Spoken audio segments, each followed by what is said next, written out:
we've got a flamboyance of flamingos. These are greater flamingos.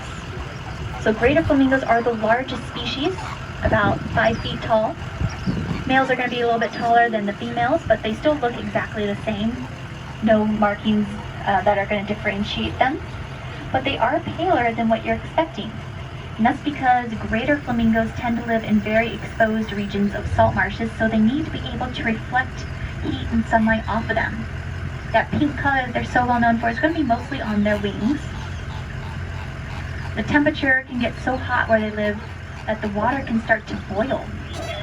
And they're still able to eat through that boiling water. They have a specially adapted digestive system to be able to handle it. Andy told me to get as close to it as possible so that he can try to get as close as possible just so we can't let you.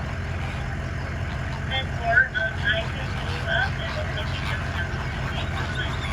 So flamingos are going to be eating algae and invertebrates from the water. They use their beak like a colander. As they go through the water, it's going to strain it out. It's going to leave behind all the yummy algae and invertebrates that they like. And this is where they get that pink coloration. They have to get it from their food. Otherwise, they would just be completely white. And we figured this out when some of those first flamingos were brought into zoos and they were given proper nutrition to still be okay, but that did not have the exact pigment in it called carotenoids. So it didn't have that, and so they were just completely white instead of having that pink. So now we make sure that they have that specific protein called carotenoids in their food so they can have the appropriate pink color. Now flamingos of course have those extremely bendy necks. Humans have about 7 neck vertebrae.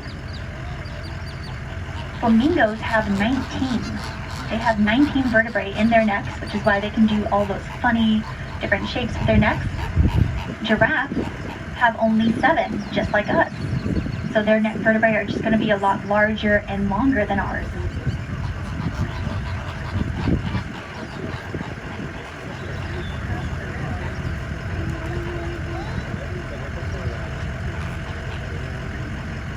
So a group of flamingos is called a flamboyance. We have about 200 of them here. But out in the wild, their flocks can get to be over thousands. And this is because they don't really have any natural predators in those salt marshes. If anything, they are the predators by eating all the little invertebrates in the water. And that's because by living in those such inhospitable regions, there are basically no other animals adapted to survive in those regions.